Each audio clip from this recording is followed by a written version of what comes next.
The reason why these stones, these walls do this, because the stones in the walls, this is such simplistic, beautiful science and knowledge of how to generate energy. It's mind-blowing.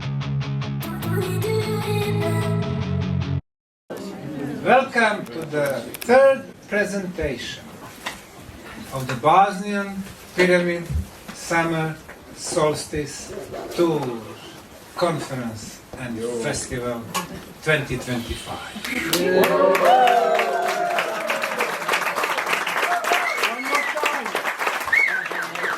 I forgot. I have extreme pleasure to greet a friend of mine for almost 2 decades, a man who was famous during his time, quarter century ago, for his songs for adults and children. The man who tried to learn about systems, especially about pharmaceutical mafia, known and recognized for several things.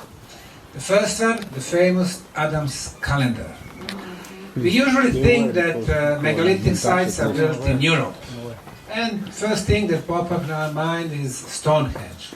But then we realize we have Avery Hill, we have Glastonbury, we have dozens of sites in England, but then Scotland, but then Wales, then Ireland, then France, Karnak, then Sweden, then Israel, and then all of a sudden, in southern tip of African continent. Even though he's not a discoverer, he's the one who's godfather to the name because he named this megalithic site, Adam's calendar, explaining why is it so important globally. It is really a human calendar of our events from ancient times, from times before the time. Not only promotion of these megalithic sites, its astronomical, calendar, energetical and other values. He became famous for his discovery of not 1, 10, 100, but thousands upon thousands of stone circles, again, in southern Africa. First South Africa, and then Namibia, Zimbabwe, Swaziland and other countries.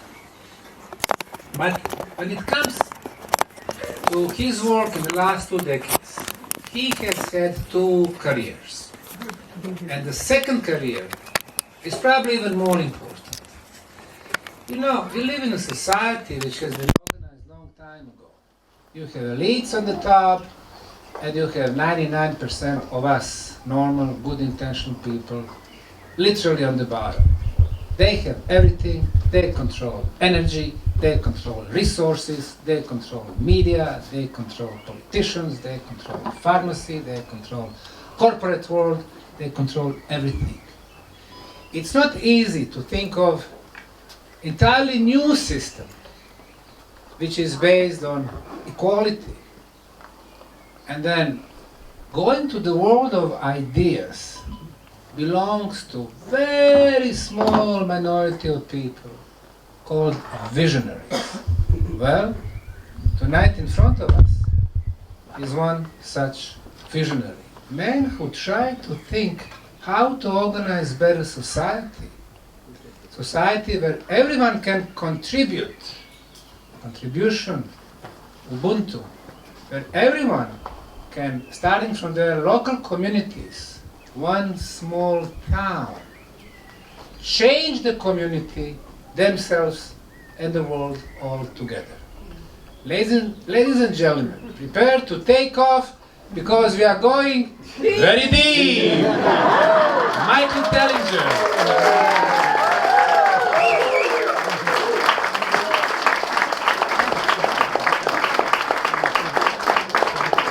Thank you very much, Samira. So, since I got this, first of all, thank you very much for being here. I believe some people came a really long way. Some people came as far as Sarajevo.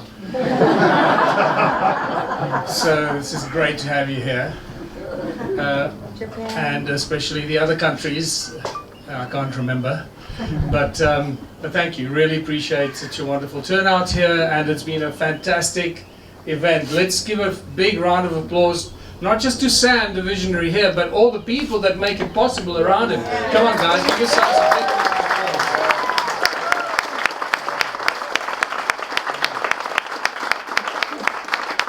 You can be a visionary, but on your own you're going to achieve very little, and that's what we often forget. So, right, where are we? Oh, I was going to say, before I go deep,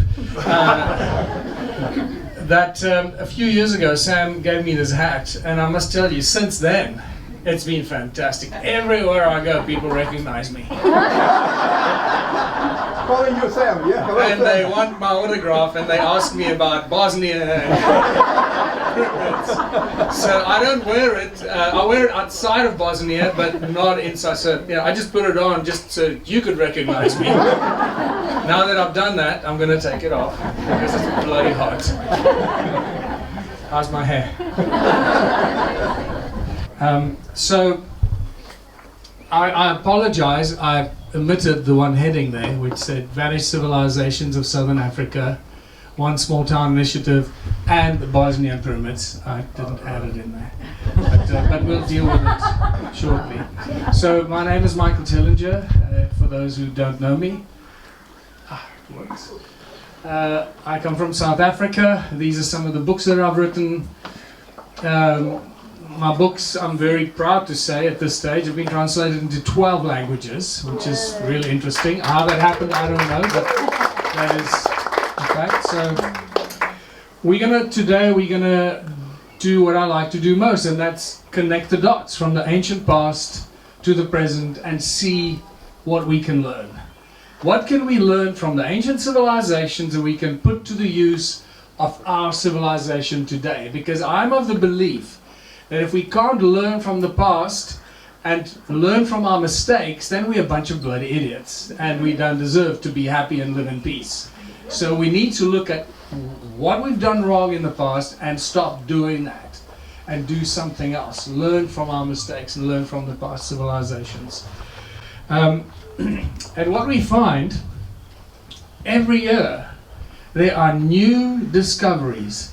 It never bloody ends. Like, really, it's like civilization after civilization. Every year, every month, every week, new civilization are discovered. Like, really, when is it going to stop?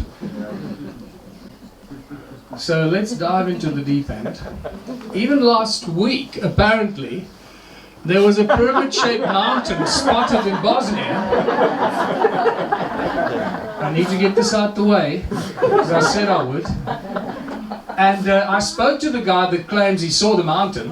He was going to meet with me this week. Then he phoned me last night and said, listen, I don't know what happened, but we can't meet because last night apparently a UFO landed above this so-called pyramid and blew it up. So it's gone. There's no more pyramid. And that was my attempt at being funny. Obviously that failed really badly. So I'll move on with my regular presentation. So all I want to leave you with, and this is my Ancient Aliens impersonation. Is it possible? Could it be that there really was a giant pyramid in Bosnia, but it was blown up by aliens? So, let's get serious. You know, 30 years ago, I thought I knew the answers to these three fundamental questions. I was absolutely confident I had it all figured out.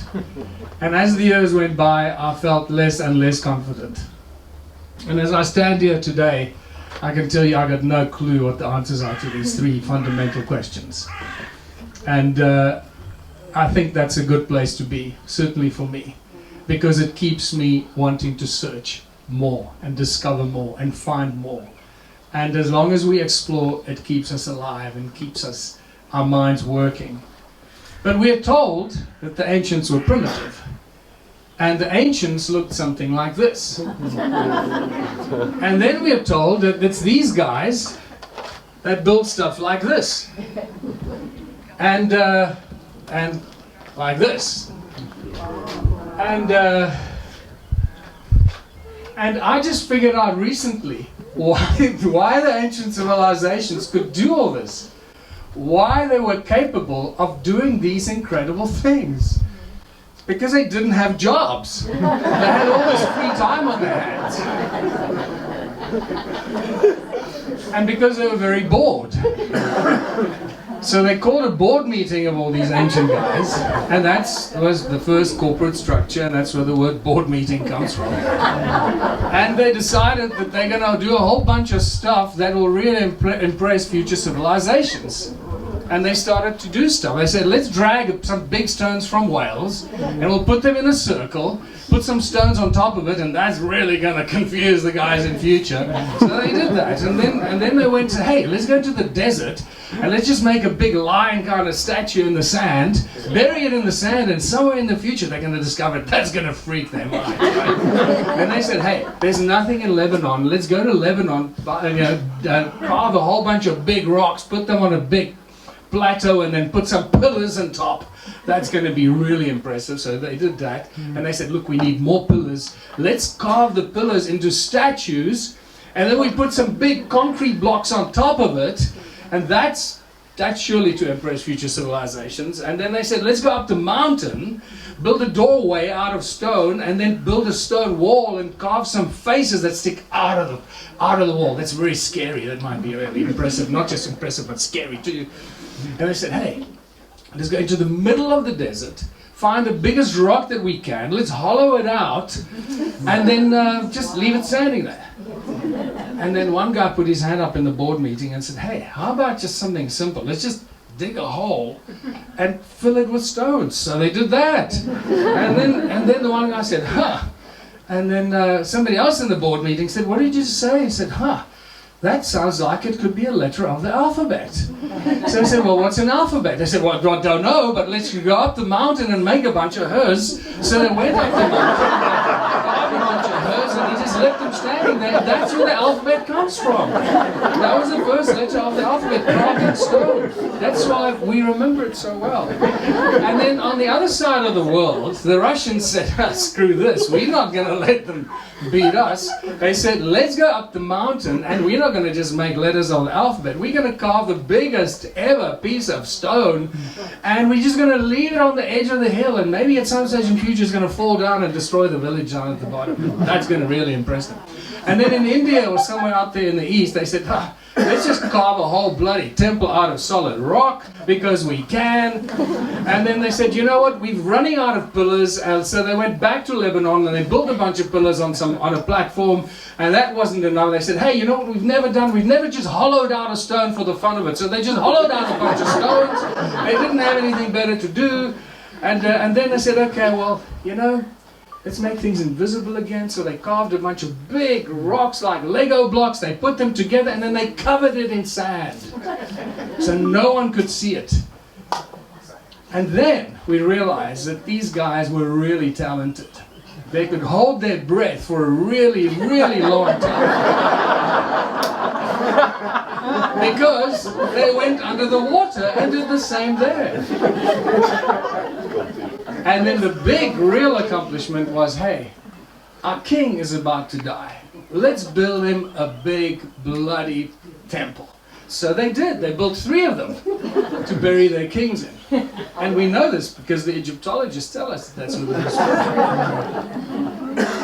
And then the final biggest accomplishment was, you know, none of this is really impressive. Let's go out into the Algerian desert, and over a 500 square kilometer, let's carve out a PC board structure into the rock, into the sand of the desert, a PC board structure. And the guys in the boardroom said, what's a PC board structure? I don't know, but the future generations will know what that is. And if you haven't seen this yet, this is pretty freaky. Wow. And that is not an imprint over the photograph. So I just thought we'd take that little journey of discovery just to realize how ridiculous any claims of ancient civilizations were primitive and that they did everything with ropes, hammers, and chisels, because that's obviously what they did. And as Sam said earlier, everything you've seen so far seems to be in the northern hemisphere. Very little of archaeological ancient site consequence is in the southern hemisphere. Until now. you discover the stone circles of southern Africa. So welcome to my world. And there I'm standing on one of the walls of one of the many stone circles. So if this is the first time you're seeing them, the stone circles are exactly what they're called. They are circles made of stone. But they're so much more. As you can see, it is a stone circle with a whole bunch of stuff going on around it. So I'm just going to take you through some photographs of what, so you can get an idea what they look like. It's only really from the air that you understand and realize how significant they are. Some look very simple, but they're not, because so much has been washed away in between the stone circles that we can't see anymore. Some of them are quite complex. Some of them have been rebuilt, where the walls have been rebuilt a lot higher. This is one of the stone circles that we go to quite regularly. In fact, this is one of the stone circles that does a lot of healing. And just the more you study these, the more you realize how complex they are, and especially the structures around them. It's not just about the stone circle itself, about the structures. It's about the structures around them.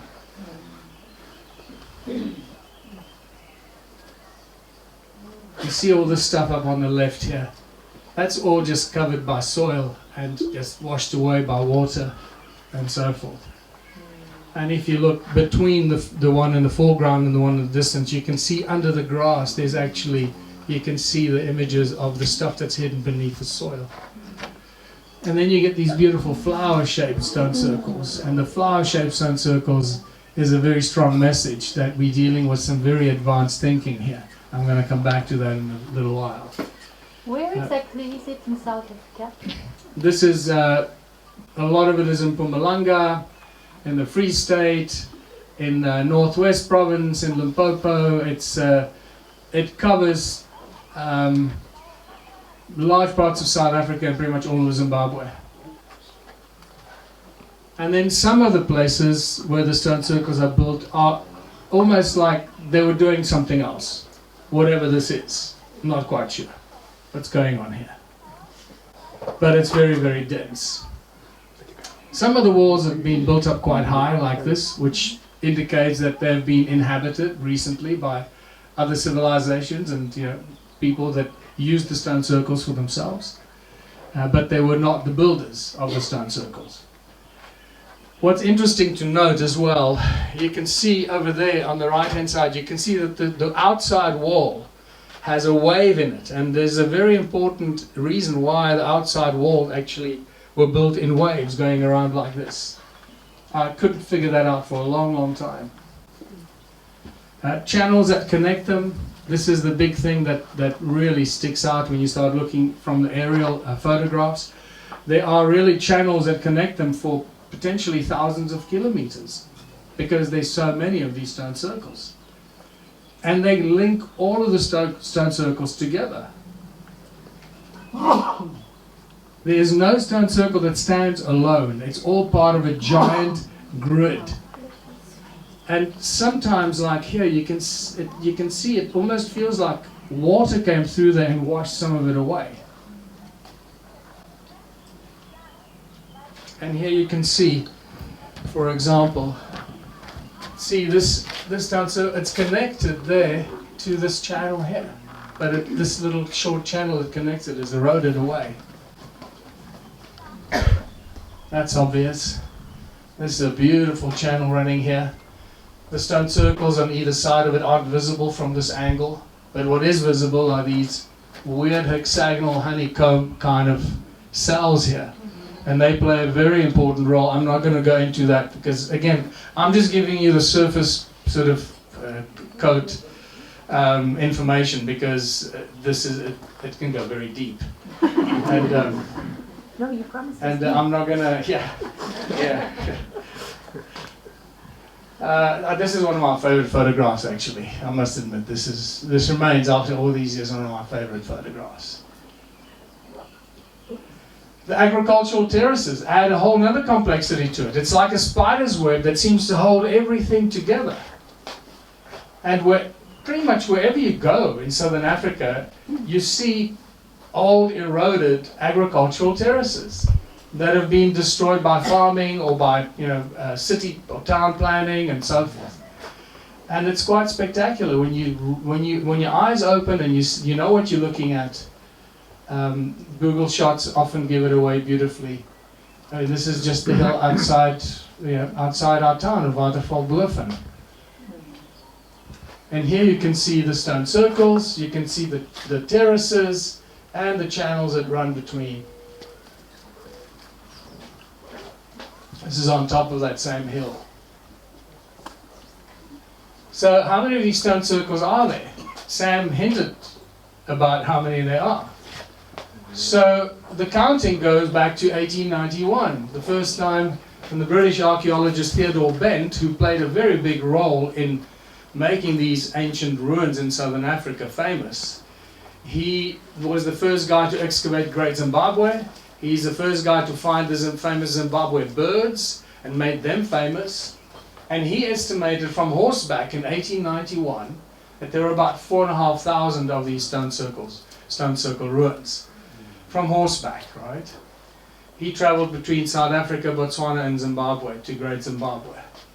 And by 1976, a guy called Roger Summers that wrote a very famous book about the ancient ruins of southern Africa and Zimbabwe. At that stage, they already had lots more aerial photographs and so forth, so he estimated there were about 20,000 of these ruins.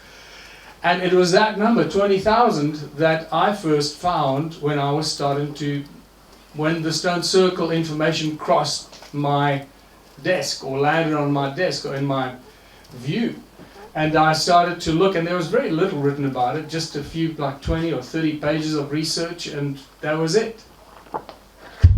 And then by 2008, when I moved to Watervalboven and I started to walk among the stone circles myself, in the first 6 months, I must have walked through about, I'd say 1,000 stone circles, just within a 20, 50 kilometer radius.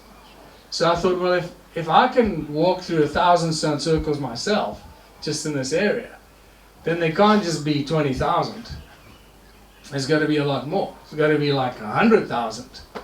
So I called up the retired head of Wits University, archaeology department, Revel Mason. Wits stands for the Witwatersrand University. That's where I graduated from. And Revel answered the phone, strangely enough. He was retired, he answered the phone, so I said to him, Revel, hi. It's a samosmanagich. Okay, goodbye. So I said, Revel, hi, you don't know me, but you're so-and-so. And so how many of these stone circles do you think there are? And I'm not kidding you. Without blinking an eye, within a split second, he said, at least 100,000. So I was surprised. I was really surprised because I did not expect that.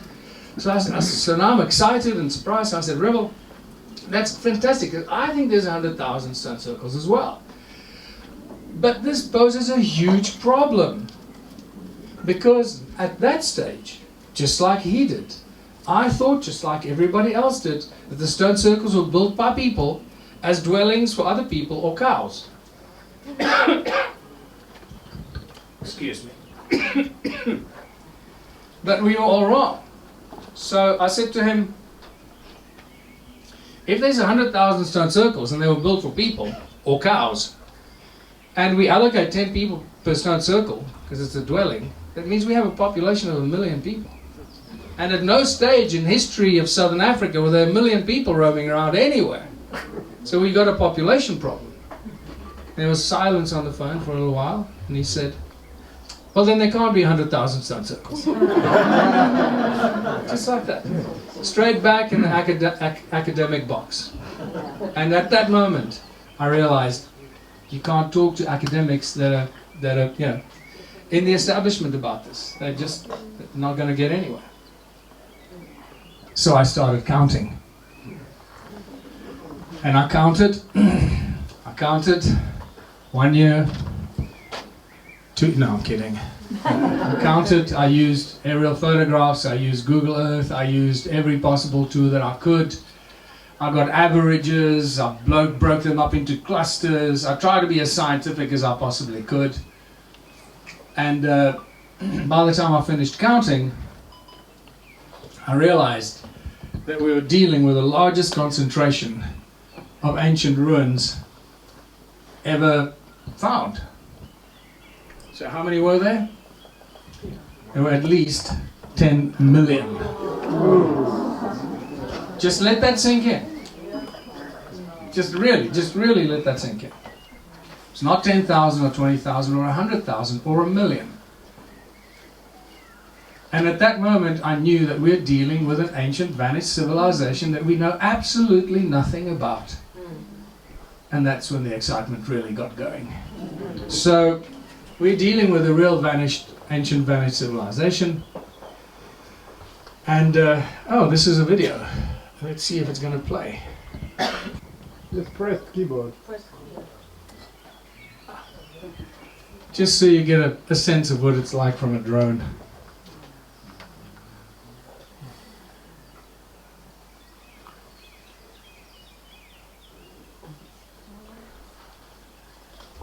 Or a one-eyed giant perspective. Yeah. Yes. One-eyed giant.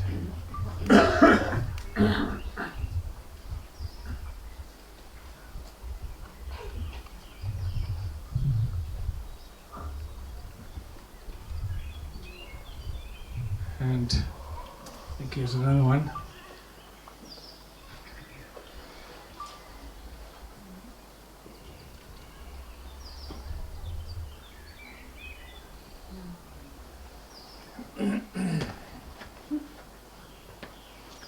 Now it all depends what angle you stand. If you're at the wrong angle where the sun is with relevance to the sun, you're not going to see much. But as soon as the sun is coming from behind the stone circles, you can see the lines and the shadows, and the terraces and the channels, and they just suddenly come to light. This is sort of between Machado Dorp and Badplaats. It's absolutely spectacular. This entire, I don't know, it's like 20 kilometers long and several kilometers wide. But even when you don't see it, it's because the farmland and farming has destroyed it. They plow. So in the areas where the land is quite flat, there it's gone because it's been plowed away and destroyed. And that's why they seem to survive on the mountainous areas, because they don't plow there and they don't develop towns there.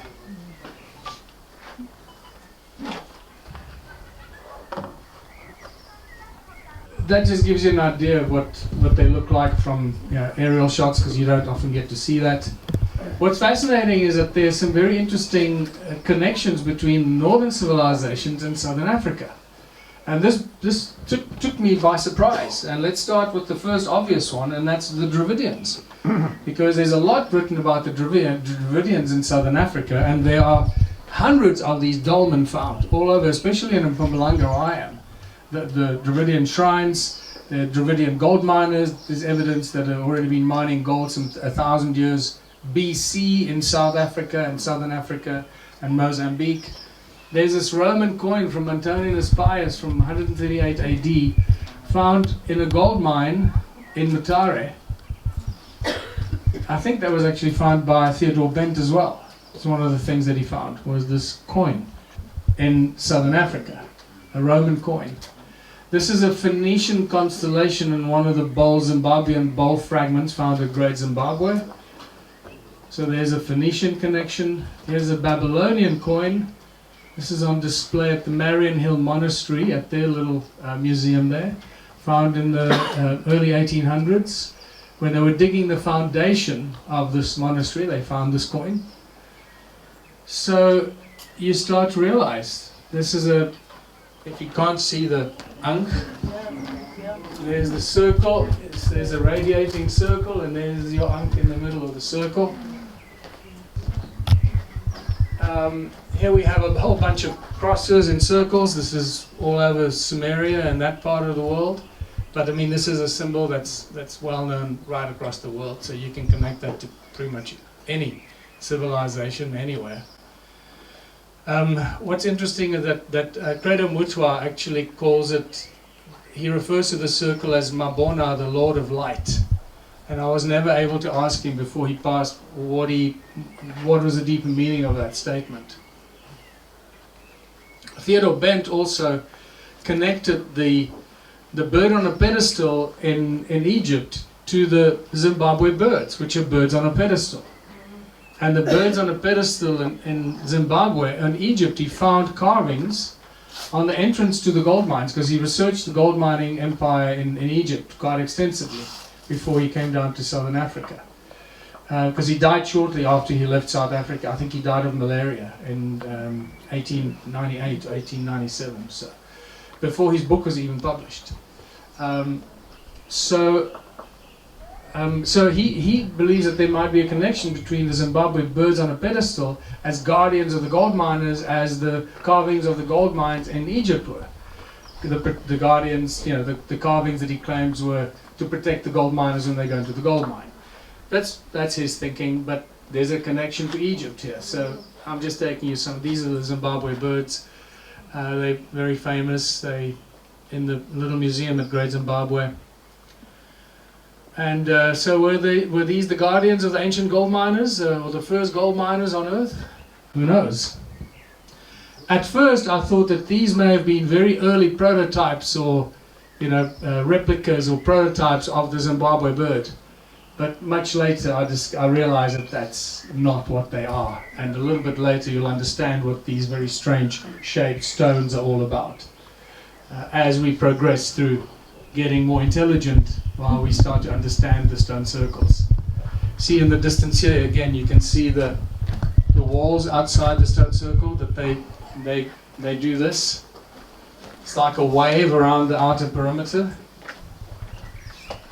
I was very excited when I found that one. It's in my museum, and I thought it was a carving of a bird stone, but it's not. You'll figure out why it's even more important.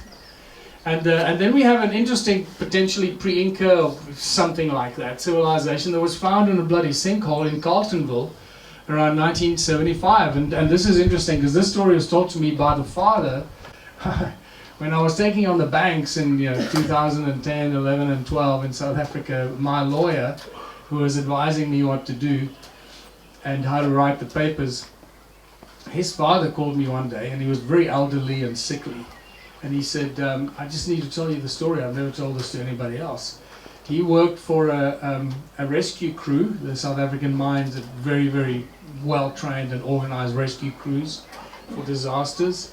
And he was part of one of the rescue crews on a mine in Carltonville. And he said they were practicing and testing their equipment, and they were tested in the sinkholes, because that part of the world is famous for its sinkholes. And he said they were in down a sinkhole testing the equipment, and at the bottom they found that one side of the sinkhole had caved in. So they opened it up, and there was a passage he described like this.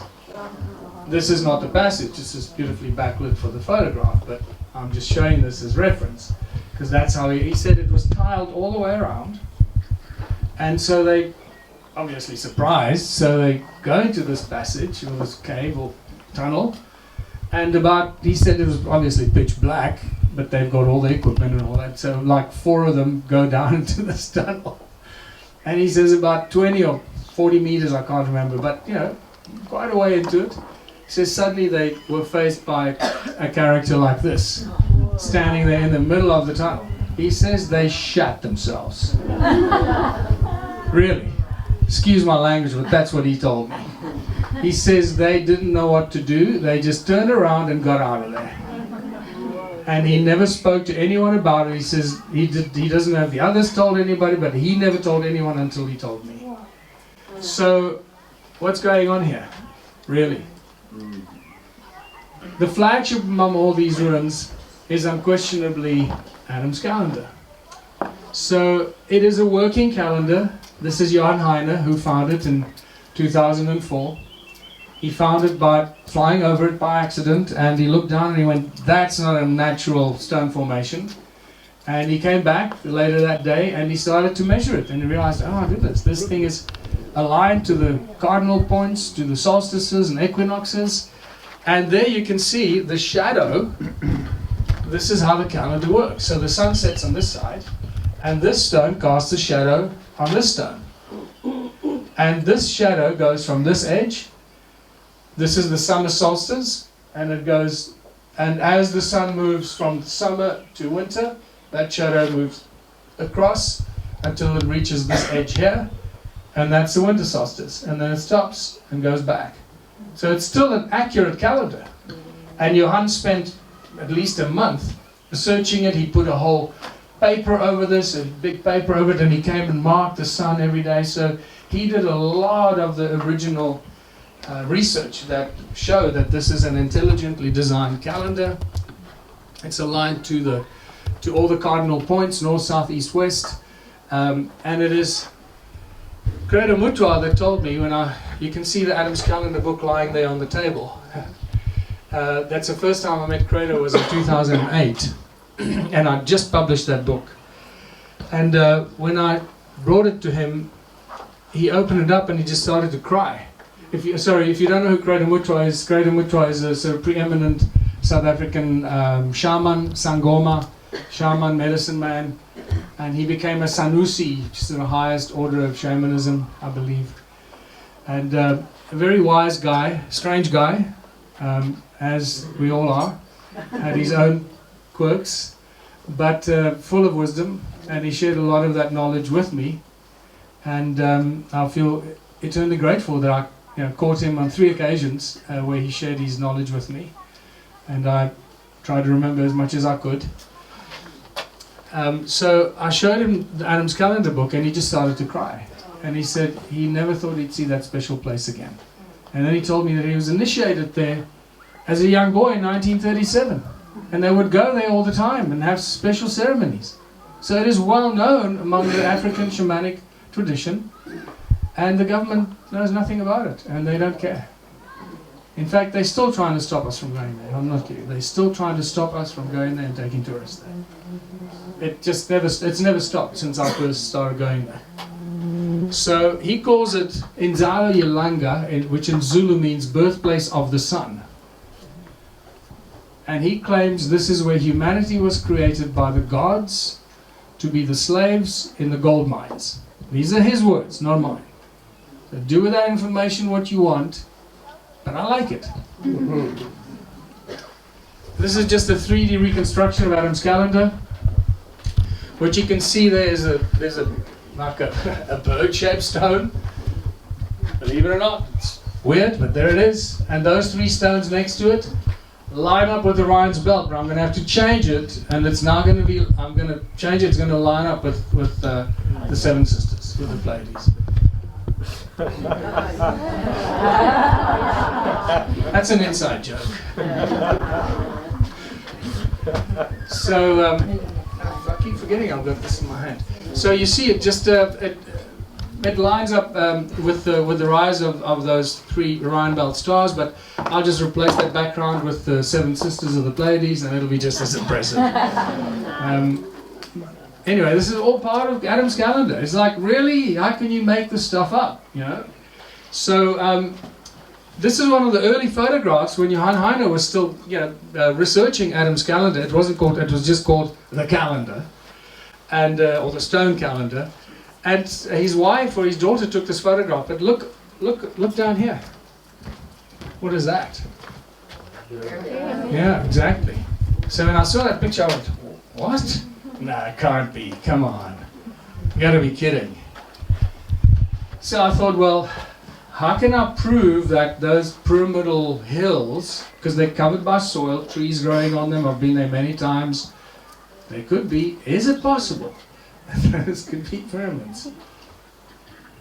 And then I did what Sam has so elegantly done with all the amazing spirals connecting all the mountains and the tumuli and the pyramids around this area. So in 2008 I drew a spiral, and there you go. It connects Adam's calendar, the grave site, which you haven't seen yet, and the spiral ends right between the pyramids. So there's definitely a connection somehow. And this is not an accident. That spiral could have ended anywhere, but not at the pyramids.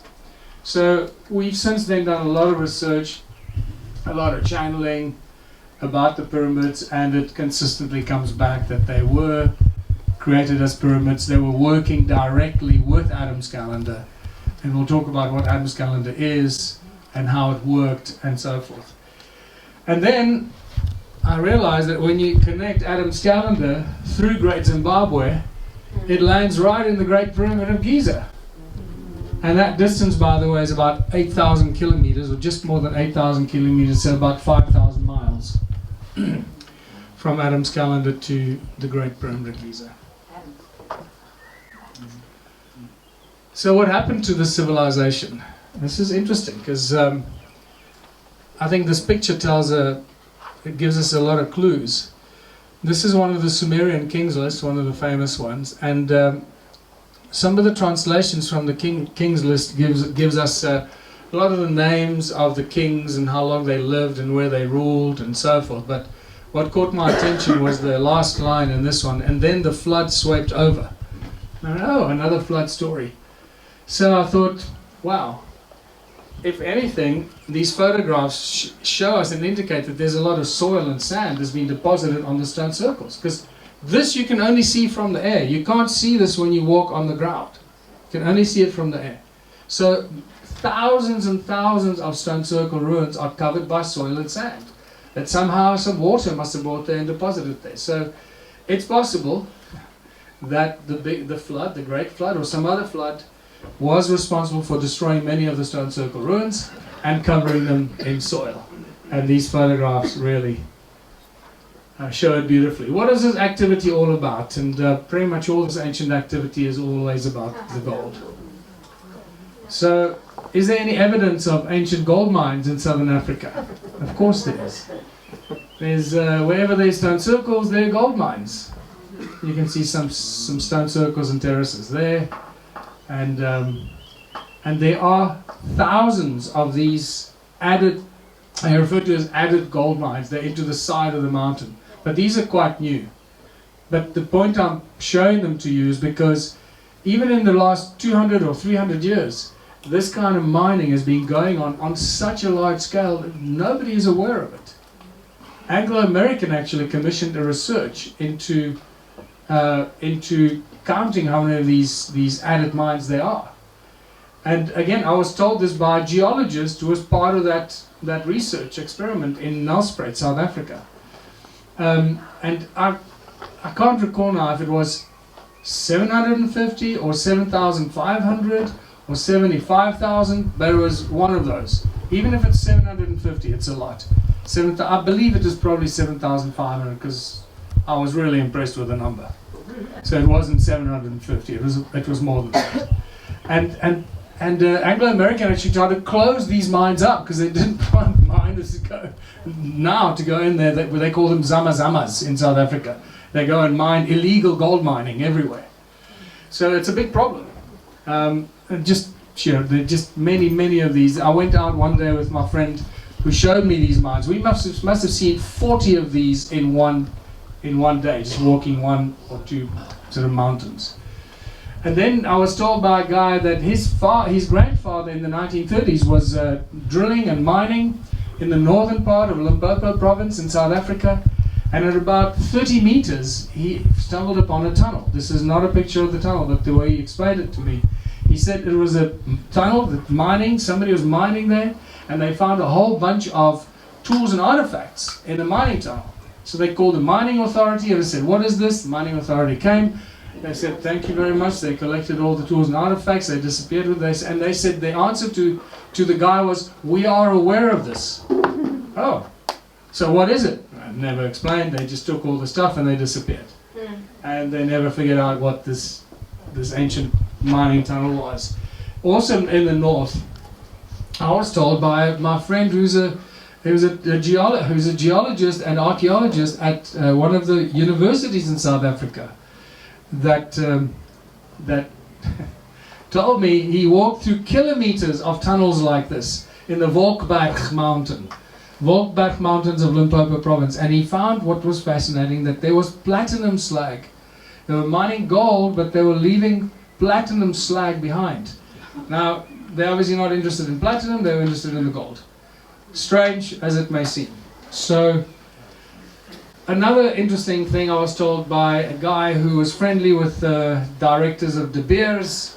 De Beers, obviously, an Anglo-American merged, Anglo-American bought De Beers. In the 1990s, they found a shaft that he described about 22,000 feet deep, cut with absolute precision, and they had no idea who did it or where it came from. And they keep covering these kind of things up.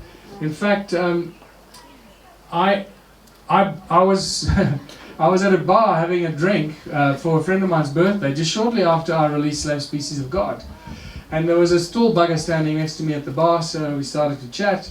I said to him, "What do you do?" He said, "I'm a chief geologist for Anglo-American." I went, "No way."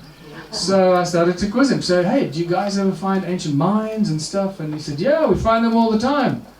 I said, "Cool, so what do you do?" He said, "Well, our instructions are to cover them up."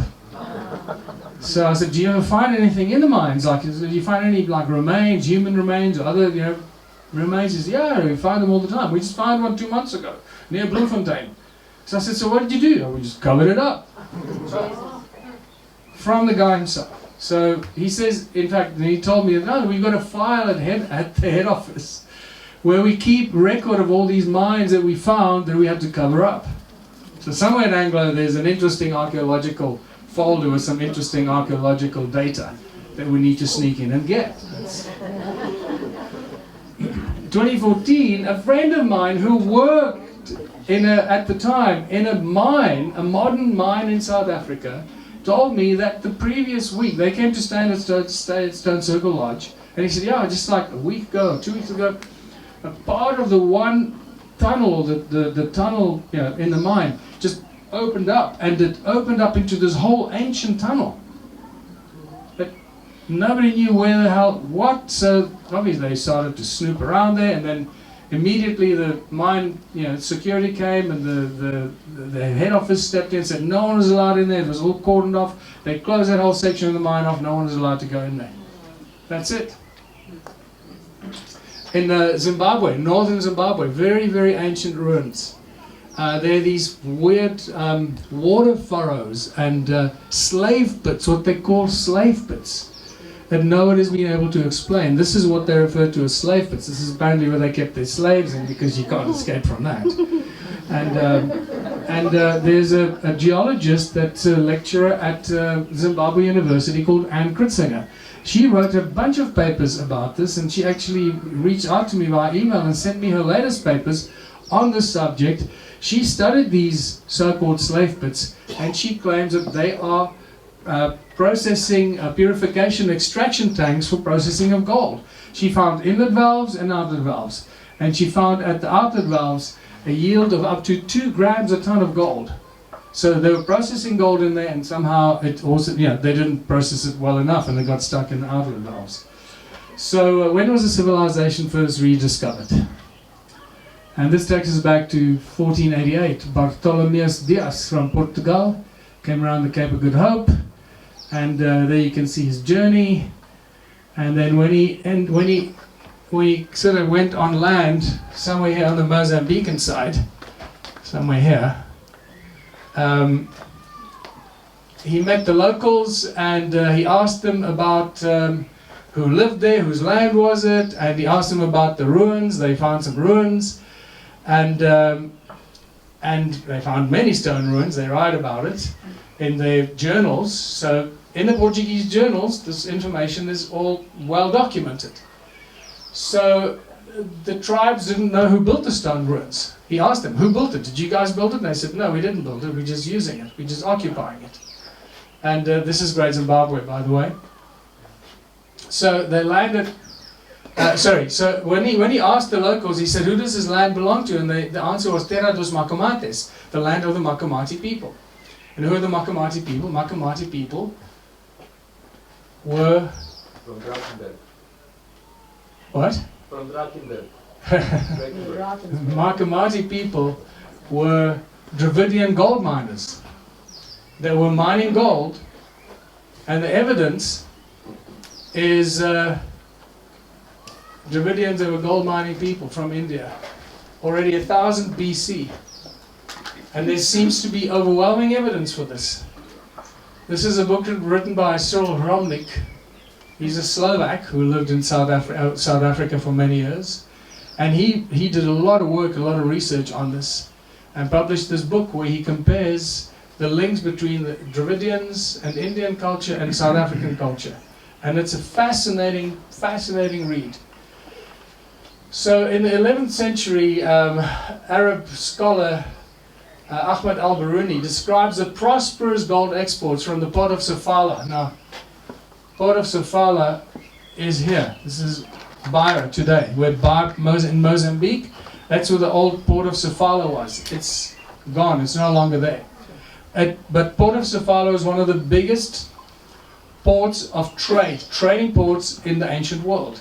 It goes back thousands of years. It is crazy how people just don't know this. The West knows nothing about this part of the world. Port of Sofala at one stage was the #1 trading port in the world. It's crazy. Nobody knows about it. Right? So he describes that there was prosperous gold 1 month's journey inland from the port of Sofala. So you go inland, boom, boom, boom, 1 month journey. What is that? Ah, Masvingo. What is that, Masvingo? Great Zimbabwe. And also the gold was a month's journey inland. I've just said so. And this guy here, Ibn Battuta, he also says that same. This is actually a Portuguese or a Dutch, I think this is a Dutch drawing of the port of Sofala in the 1600s. 1 month's travel to find the gold. Okay, you know that. And this is Great Zimbabwe, obviously, from the air. So what do you notice? Same structure as the stone circles, right? And you can see all the stuff around it. There's so much to be excavated there, but just like in Giza, they're not excavating. Let's just give you a size of the walls. This seems to be like the headquarters or something like that of the Golden Empire's headquarters, or whatever you want to call it. So on the gold subject, one of the greatest golden mysteries of the past 2 centuries comes from Southern Africa, and that is the story when the British Empire invaded South Africa and started the Anglo-Boer War, which is a very tragic part of our history. When in today's money, it remains the most expensive war the British Empire has ever fought. They sent... So it was between 1899 and 1902. You can see most of it was British colony by then. And just the 2 orange places there in the middle, the Orange Free State and the Transvaal, were under the Boer Republic, known as the Boer Republics. Boer or Boer, as English people would pronounce it. Boer means farmer. So those are the farmer republics. And the English wanted everything. And they just dug their heels in and fought them. And the English sent 470,000 troops. Just picture that. 470,000 troops in 1899. 470,000 troops. Not 70. To fight 60,000 farmers and another 60,000 tribal Africans. And they thought they're going to win this quickly, but it didn't go so well. So it was all about the gold, obviously. They needed to secure the gold for the crown. And this is when Paul Kruger stuck his heels in, dug his heels in and refused to budge. Paul Kruger, known from the Kruger Ants. And Paul Kruger's army and President Stein's army fought the British. And they were winning. Until the British implemented what they called the scorched earth policy. Where they burned down the farms. They killed all the animals, and they put all the farmers' wives, or the boers, who were fighting the British, they put them in concentration camps. They set up 45 concentration camps. So the Germans weren't the inventors of the concentration camps. The British invented the concentration camps in South Africa in 1899. They put about 45,000 women and children in there, and an unknown number of black South Africans, and they starved them to death. Over the period, this is some pictures from the concentration camps. And an unknown number of black South Africans had died in the British concentration camps. And that's how they slowly won the war. But on the January 26, 1900, a very interesting battle took place. And the reason I put it in here is for another reason, because it's got significant historic value. Because this battle here could have changed the outcome of all of future generations, of all our generations today. And it was known as the Battle of Spionkop. It became one of the bloodiest battles. I mean, just looking at that picture makes me sick. So many young men died in that battle on that little hill that they just dug big trenches and they buried them right there on the spot. And everyone, with the horses and everything. But there were 3 world leaders involved on that little hill that day. And if any one of those leaders caught a bullet, it would have changed the future of the world. The first one was Winston Churchill. He was in there. He was a war correspondent for the Brits. And he was caught. The Boere caught the bastard, and then he escaped. The Brit who got away. And then, you know what he went on to do. The other one was Mahatma Gandhi. He was a stretcher bearer for the British. So he was on the Brit side. And if Mahatma Gandhi caught a bullet, what would have happened in India? We don't know. And then the third one was, the least famous, was General Louis Botha. He was the general of the Boer army, who then went on to become the first Prime Minister of the Union of South Africa in 1910, after having to capitulate. So it's a very interesting part of our history, because if any one of those guys died, we don't know what kind of future we would have had. So on the 4th of June 1900, a train filled with gold left Pretoria, headed for Mozambique. So just to give you orientation here, there's Pretoria, it's the capital, one of the capitals of South Africa, and left for Mozambique, there, Maputo. I live there, close to Nelspruit, that's where I live. So a train filled with gold went there and was heading for Maputo. It became known as the Train of Gold. And it's, they don't know how much gold was on it, but there are all kinds of speculations, anything from 30 tons to 3,000 tons of gold. And it went past the famous, the route goes through Belfast, which is like 30 kilometers away from me, towards Pretoria, then Machadodorp, which is my neighboring town, Watervalboven, where I live, and then you come all the way down the hill into the Lowveld, and that's where you get Watervalonder. And that's where Paul Kruger had his farm, and this was his little house. The railway station is literally 50 meters behind his house. Behind this little house. This is now a museum, the Paul Kruger Museum. And after the train left Machadodorp, it was never seen again. It vanished without a trace. The richest train in the history of all of world transport. Right? And this has caused one of the greatest treasure hunts around the world. Hundreds, if not thousands of people come to South Africa every year looking for the Kruger treasures. Because people believe that the train disappeared and he took the gold off the train and he buried it somewhere. And some weird things have happened. Some people have mysteriously become incredibly wealthy by finding a small chest of like 1,000 Kruger coins and then becoming very wealthy and disappearing, and you never hear from them again.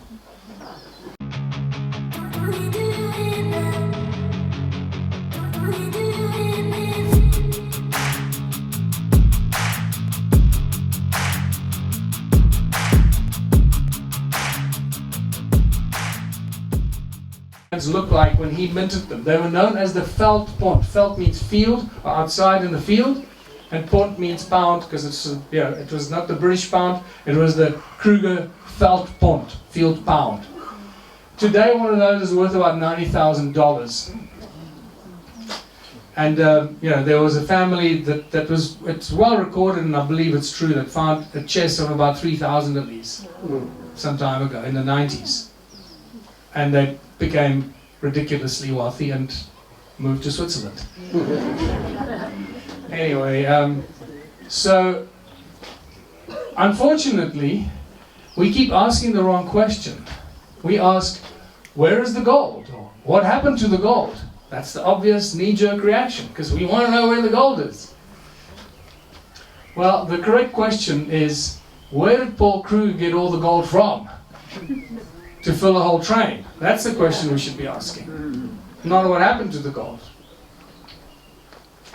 So the gold production in the year 1900, when that happened, in Johannesburg, which is the big gold rush era in the world at that stage, was about 1 ton per year from all the gold mining that was exploding there. That's where you find the foundations of Anglo-American, the Oppenheimers, and Barney Bonato, and the Kimberley and the diamond mining. That's where it all comes from that era.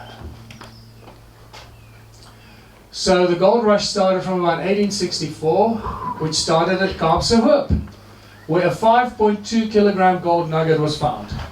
What is at Kaapsehoop? Adam's calendar. And we started to connect the dots, right? That's just a view from one of the observation places near Adam's calendar, looking down into the same valley, or the impact crater, the Barberton crater. Now this is again the reconstruction of Adam's calendar, looking at the same Barberton crater with the pyramids down there, and it overlooks dozens of gold mines. Even today, there's still about 5 or 6 gold mines that are active on the other side of the rim. So what they believe is that this is a crater, there was an impact crater, and that created the rim of mountains around it, and the ripples in the lower areas, and then the big mountains further out. So it is well known that where there's impact craters, there's a lot of gold. And strangely enough, there's a gold mine right underneath Adam's calendar. Literally right underneath it. We explored that in 2018, I think, 2019. And we found the entrance to the gold mine. We didn't open it. We didn't go in there. It's a very scary thing. But it was quite an exploration. Just keep saying that. So Yeah. what is the name of the site? Adam's calendar. But the mine was a well-known mine, and it closed in 1932, I think, around there. So Kaapsehoop was established as a gold mining town, a frontier gold mining town with a normal kind of Western bars and saloons and all this stuff. It was crazy, like one of those movie scenes. And they were mining gold. And then they closed the mine in either 1925 or 1932, around there. But the mine is still there. In fact, when we discovered Adam's calendar, there was still a little mound of stones with a metal rod in it, with a plaque on it, which is a mining claim. Somebody's going to mine gold right here. And they never mined gold. If they did start to mine gold there would be no Adam's calendar. You wouldn't have found it. They would have completely destroyed it. There are a whole bunch of these gold mining claims along the top where Adam's calendar is. And they never started to mine them. That is a miracle in itself. Why would you not mine gold if you own the claim?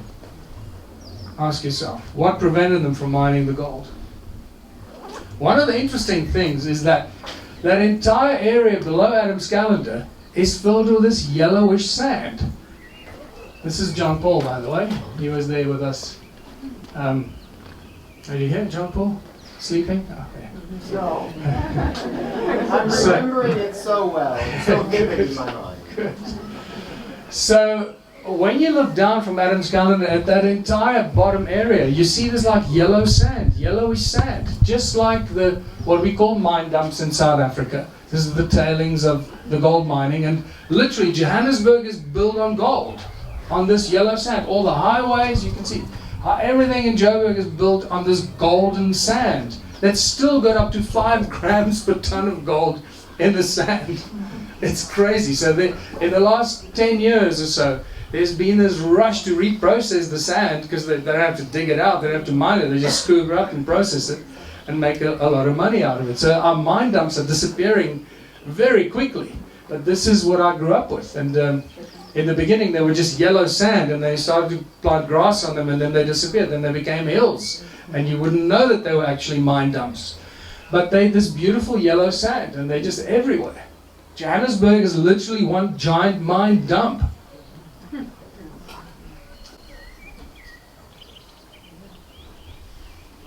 And this is the sand below Adam's calendar. This is the sand below Waterfallboven. This color, it's discolored a bit. It's actually a lot more yellow than. It's changed the color a bit. This is Sheba Gold Mine, which is literally, when you look out from Adam's calendar, right slightly to the left of the pyramids. Sheba Gold Mine, known as the richest gold mine in the world. And I don't believe that they accidentally started to mine gold there. They found an old mine and they just continued mining. That's what it looks like in the late 1800s when they were mining there. So Sheba Gold Mine's got some fascinating stories about how much gold is in there. And this is a guy called Paul Saker. He's a consulting geologist. This is on the stoep at my lodge, at Stone Circle Lodge. We sat there with Sam and John Paul many times. And this guy just arrived there out of the blue. So I started to talk to him, and I said, "Oh, what you doing? Why did you come here?" He said, "Oh, I'm interested in your stuff and the ruins." And I said, "So what do you do?" He said, "I'm a consulting geologist for the mining industry." I went, "Oh, do you know anything about Sheba Gold Mine?" He said, "Do I know about Sheba Gold Mine?"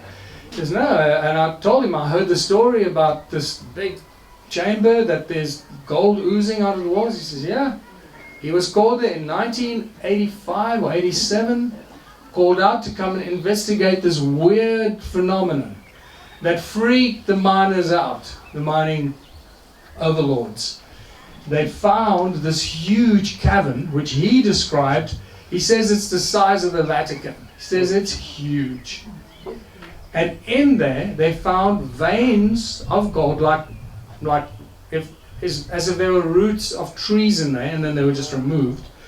And there were some of the veins of gold were empty, and some of the veins still had gold oozing out of it, like a very thick jelly kind of form of gold oozing out of these veins. That's what I heard. I heard that via the grapevine from people that live around the Barberton area. Barberton is the town closest to Sheba Gold Mine. And he confirmed it, and he was the geologist that went to investigate it. I can tell you a lot more about that. I'm just really, again, just giving you the overview of how deep this stuff goes. So he confirmed that story. And it's, I'm told that that Barberton gold mine, I don't know if that's still the case or not, but at some stage the gold mines had a quota that they could produce so much gold per month and not more. Otherwise it would become, I don't know why. And so Barberton would mine, they would mine, and they get towards the end of the month, and if they didn't have enough gold from the normal rock, they would go into this little side area and scrape a whole bunch of this oozing gold out of that special secret place, and they would bring them up to the quota every month. So that's why they called the richest gold mine in the world, because of that. Sumerian references to gold mining in southern Africa, that really gets interesting. And this is where we get to the Sumerians and the Anunnaki and all that mystery. And Enki, the great architect. Some of the translations are really interesting, and they refer to the work in the Abzu by Enki. And the Abzu has been given many different names and meanings, but one of the meanings that sticks out to me is that Abzu was the place where the gold came from, where they found the gold. So this is some of the translations. Where the landmass the shape of a heart was given, in the lower part thereof golden veins from the earth's innards were abundant. Abzu of gold, the birthplace, here to the region the name gave. So, you can fill in the gaps. And if you don't know what Southern Africa is all about, this is South Africa, Lesotho, Swaziland, Namibia, Botswana, Zimbabwe, Mozambique. That's how it all fits together there. And the Sumerian god Enki, in the Abzu, Enki plans was conceiving where to build his house, where for the heroes' dwellings to prepare, were the bowels of the earth to enter, to mine the gold. Then we read about Enki and the creation of a species. Let us create a Lulu, a primitive worker, the hardship work to take over. Let the being the toil of the Anunnaki carry on his back. And then the creation of Adamu, that's actually a Sumerian seal, one of those seals that, you know, those little things that you roll in the clay and it makes a pretty picture. And that's apparently the creation of Adamu, or Adam. A primitive worker shall be created, our command he will understand. Our tools he will handle, to the Anunnaki in the Abzu relief shall come. So you can read a lot between the lines here. They needed help, they wanted to mine the gold, but they didn't want to get their hands dirty, so they wanted some dirty slaves to do the work for them. And they created a slave race. And once again, this is what Creator Mutwa says, that Adam's calendar is a place where some of this creation took place, some of this cloning took place. The cloning of a new species, or the Adamu species to be the slave in the gold mines. I can tell you, this is Anton Parks. For those that are interested in Sumerian translations, Anton Parks is an absolute must-read.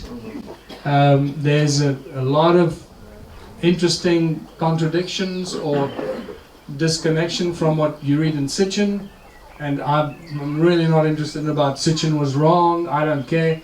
Even if 2% of what Sitchin gave us was right, that's good enough for me, because he opened my eyes and made me go down the rabbit hole and discover this whole new world of our history that I didn't know before. So I don't care if most of what Sitchin wrote was wrong. He made me open my eyes, and here we are discussing all this stuff. So Anton Parks is I guess the new kid on the block, 50-year-old kid or whatever. I don't know how old Anton Parks is these days. But he's definitely the guy to read if you're interested in the Sumerian texts. That's what I found. If you can find his books. He says that Adam, or Adamu, or Adam actually means beast or animal, or you know, on the right hand side there, a slave being completely subservient to the gods. So that's what the meaning of Adam is, according to Parks.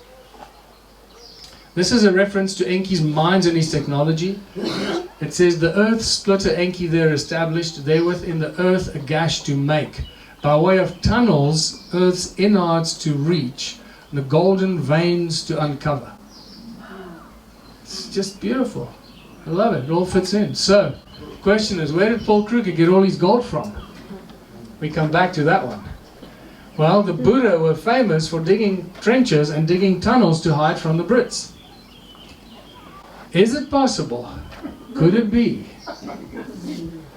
that the Buddha accidentally stumbled upon one of these tunnels? Like our mine rescue team in Carltonville. And that tunnel was filled with gold. We know that there are many tunnels in South Africa filled with gold. I will tell you how I know this, but then you know what the consequences are. So I won't tell you, because I like you.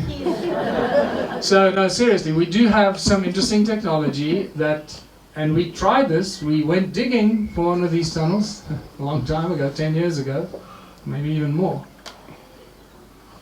Okay, I'll digress a little bit. So this information landed in our lap. I'm not going to mention names or anything. And my friend arrived with other people with technology and that and measuring tools, and we found one of these on the map, because they're not in hospital, you know, easily accessible areas. It's not like, oh, let's go there's a tunnel here. No, it's mountainous, it's crazy. But we know from this radar scanning, the tunnels are there, and according to the map, there were hundreds of these tunnels filled with insane amounts of gold. I still have that map under my bed in a little pipe, so you know, where I keep it very safe. Where is it? Not anymore, you know.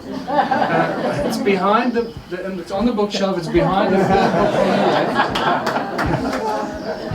And that's the map of the tunnels with all the gold in it, just so that you don't get confused. It's not the key to my safe. So they discovered these ancient. So we came together there in South Africa at my house, and it was literally down the road from me. So we went and spoke to the farmer. We said, listen, you might think we're crazy, but we think this is... He's familiar with the fact that thousands of crazy people come every year to look for the Kruger gold. So he's used to that. So he said, look, we think there's some Anunnaki gold here. We had to tell him that there's some gold here. And there might be a tunnel here, because otherwise he wouldn't let us dig on his farm. So he said, look, if we find something, you can have 1%. No, you can have, I can't remember what the agreement was, but he was happy, we agreed on it, and we started to dig. Like a bunch of freaking idiots. What do we know about digging? You know, how to dig down 30 meters deep or whatever. But the thing is, when you do this kind of work, and the more the days went by, the more I realized how stupid we were and how dangerous this is.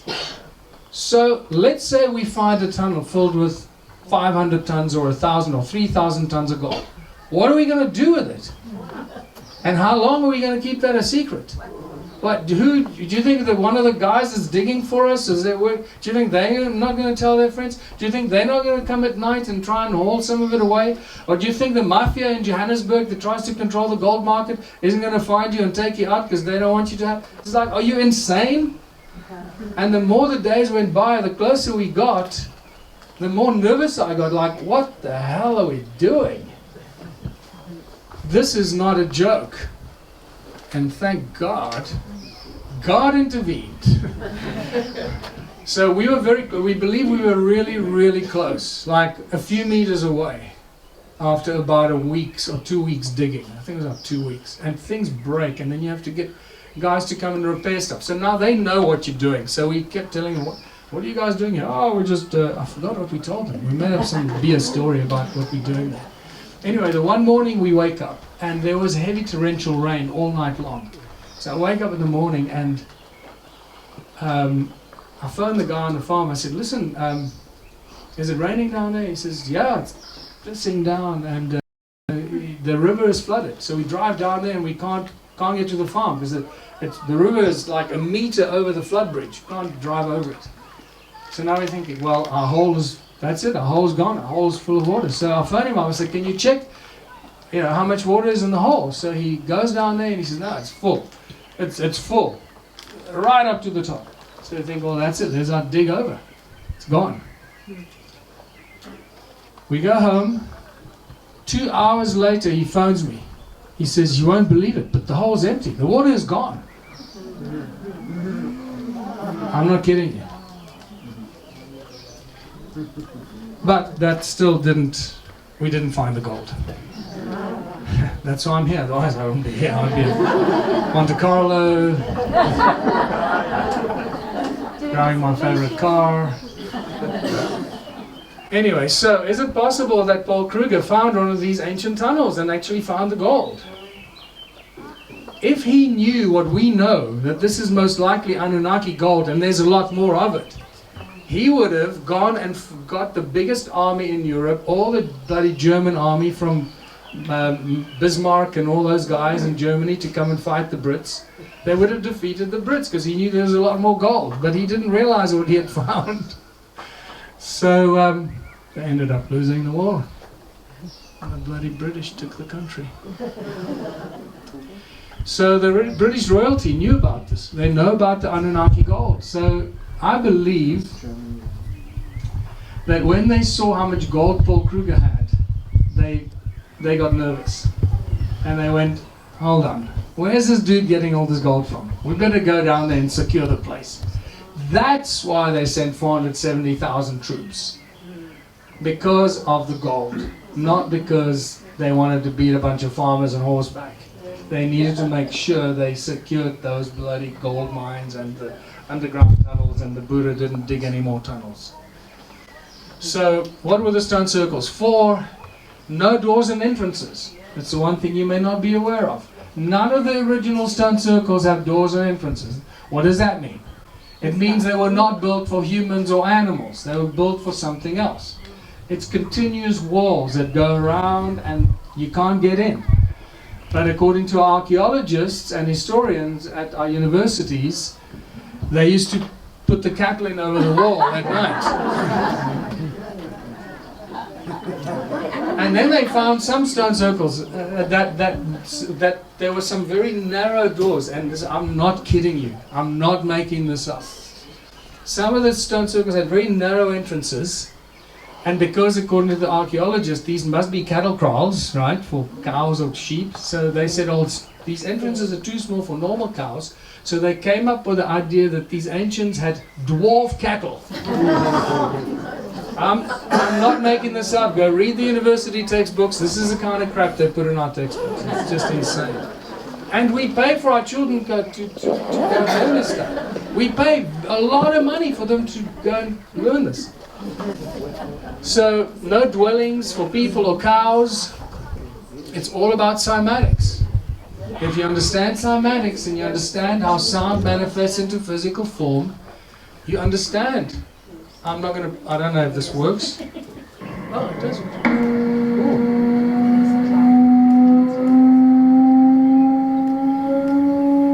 So, I'm sure that you're all familiar with this, but it's beautiful to watch. Just every sound frequency has its own specific shape. Everything in creation has its own specific coherent resonant frequency.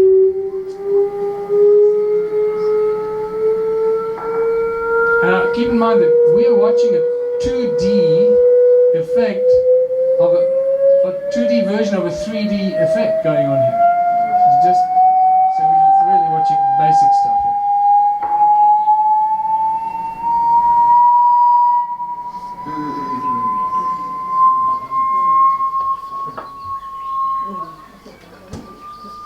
And you notice that the higher the pitch, the more complex the structure.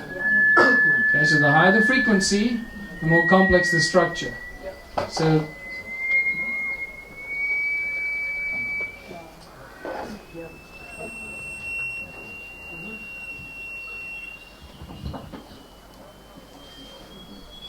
after studying the stone circles from the aerial photographs, it became very evident that what we're looking at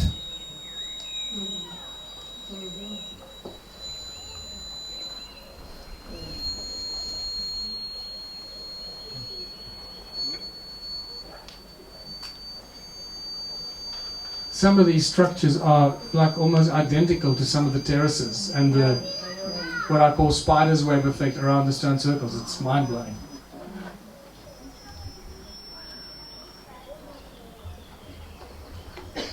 So you can't even hear that frequency anymore. And it's still, so just because you can't hear it doesn't mean it's not there, right? And keep in mind that every sound frequency has a light attached to it, and every light has a sound frequency attached to it. The two are inextricably connected. That's another thing that they don't teach us in school or in science and physics. So you can take one look at this and you realize we're dealing at cymatic patterns. So the stone circles represent the sound frequency as it comes out of the ground at that specific place. And if you look at the size of these, this is consistent with the Schumann resonance. So now the stone circles are representation of good earth frequencies, and they give off energy and they vibrate. And just like Sam has measured all the frequencies and all the amazing things in the tunnels and the pyramid and the 28 kilohertz and so forth, in 2010, I think it was in August 2010, for the first time we started to measure sound frequencies, magnetic fields, electromagnetic fields coming out of the walls of the stone circles. And it blew my mind. And I realized we're dealing with energy generating devices. So the stone circles put out, like I said, powerful electromagnetic waves. So the way it works, simplistically for me, the stones are placed on the cymatic pattern that somehow whoever built them recognized what the shape of the sound would be in that area. And the reason that they're such weird shapes, because it's not a flat metal plate. It's a rough surface of the earth right there. So it's not going to be a perfect symmetrical shape or as beautiful as the sand on that metal plate. It's going to be a very weird shape. And and that's why we find this. It's still going to be circular, but it's going to have, you know, little dents and so forth. So they knew where the cymatic pattern was, and they piled the stones on the shape of the cymatic pattern. And again, I don't want to go down too many rabbit holes. I'm trying to give you a broader overview. We know how they did this. But once again, I can't tell you, because then, you know, you're not initiated into the brotherhood of the stone circles yet. So where was I? So now that you got the stones on the cymatic patterns of, they start to amplify the frequencies coming out of the ground. It's obvious. And that's what we measure. We measure that in the walls. Years ago at Los Alamos, I saw a film of how small metal particles could be rearranged to stand up 2 or 3 inches. They would illustrate the bridge work that you're seeing there. Yeah. Look, there's so much information I have about this, but that would be a discussion for an hour on its own. So just, you know, so the frequencies come out of the earth. It's either Schumann resonance or fractals thereof or harmonics thereof, and they vibrate these walls and the stones in the walls. The reason why these walls do this, because the stones in the walls have very specific acoustic properties. They ring like bells. They are very unique stones that they used in these walls for the reason that they have to have acoustic conductivity so that they can amplify and conduct the sound coming out of the earth. This is such simplistic, beautiful science and knowledge of how to generate energy. It's mind-blowing. And the fact that there are 10 million or more of these is even more mind-blowing. Like, really? How much energy did they need? But we measured serious high frequencies coming out of these, like mind-blowing. The guy that was, again, I don't have the tools to measure it. Can't afford the tools. But over the years, people have come with all kinds of weird and amazing tools. Some very expensive tools, some very basic tools, and they all conclude the same thing. So I don't have to buy the equipment. So it's a giant energy generating grid. That's what we're looking at. That generates huge amounts of energy. And then you throw into it the magnetron shaped stone circles, the flower shaped stone circles that are clearly giant magnetrons. And magnetrons are very powerful energy generating devices that are used in microwaves that generate all the power in a microwave. It's a magnetron in it. Magnetrons are very dangerous. I mean, people play around with magnetrons. It's just really dangerous to play around with magnetrons. So you can clearly see that there are thousands of these magnetron-shaped stone circles. So in among the ordinary basic stone circles that just generate ordinary energy, they've thrown a bunch of bloody giant magnetrons that generate an insane amount of energy. And then I find this is interesting. This is a seal, Sumerian seal of Enki on his throne over there. And all these bloody magnetron shapes floating around. Right? So you start to connect these dots. And I don't know what the rest means, but you know, you can analyze it and tell me later.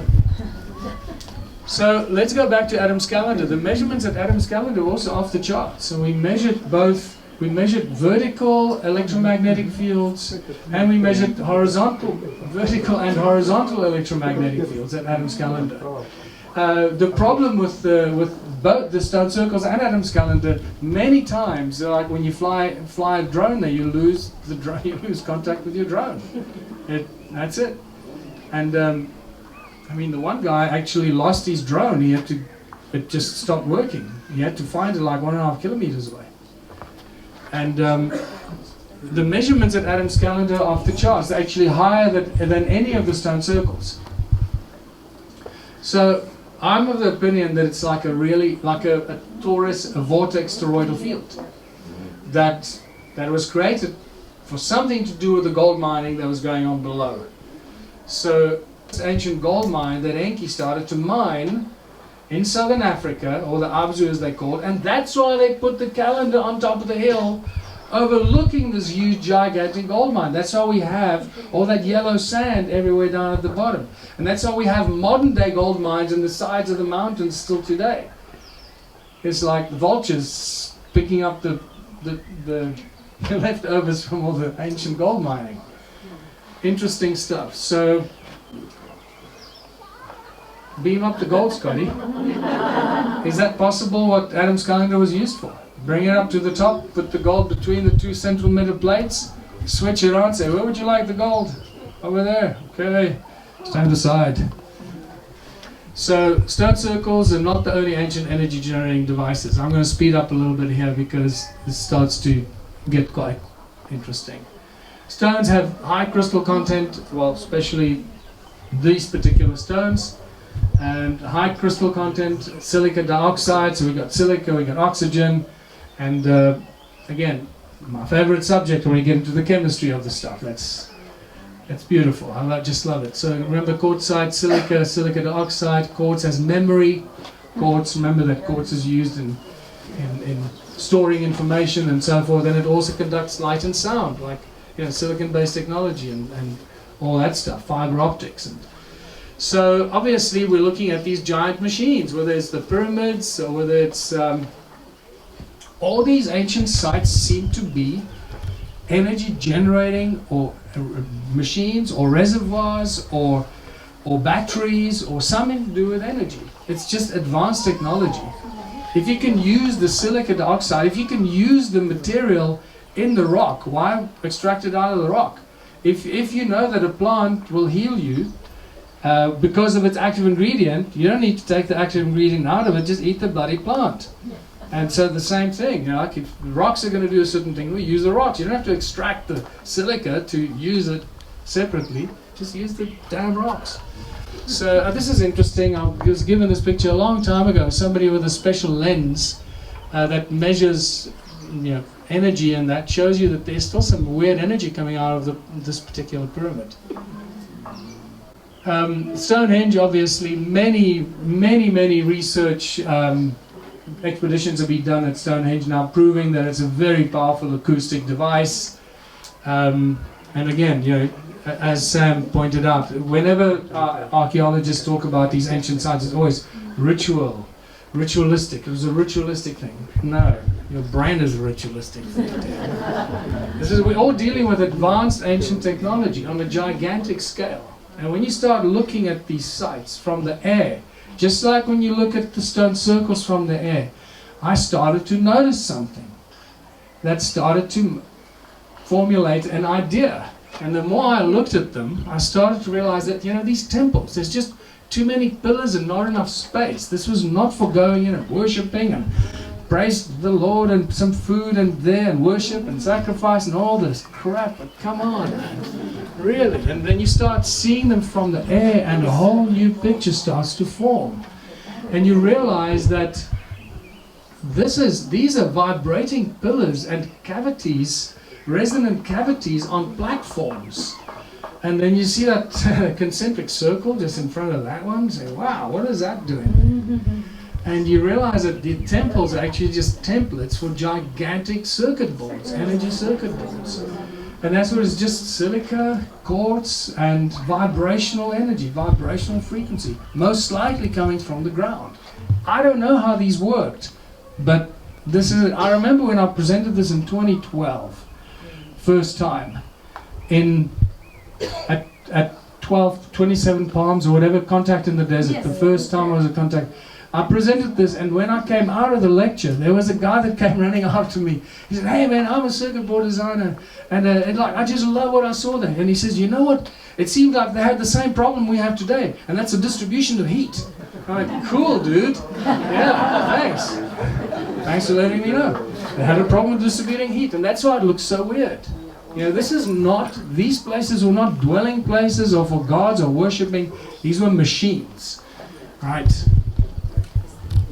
And then when you start comparing it to our micro little machines and technology, you start seeing this is technology on a gigantic scale. And we occupied these places much later, like these two things on the bottom left here. Like recent guys come around, they say, wow, this is great, what can we make of this? Oh, let's have weddings in here. That's what it's for. Ancient wedding venue. And I mean, obviously this, I mean, I just love this one. Are you serious? Like, no, come on. It's identical. It's ridiculous. So I have my own take on the pyramids, but because you're not yet inducted into the Brotherhood of the Pyramid Club, I can't share that with you yet. But if you go onto my website, sign up as a member, pay $100, and I will give you the information.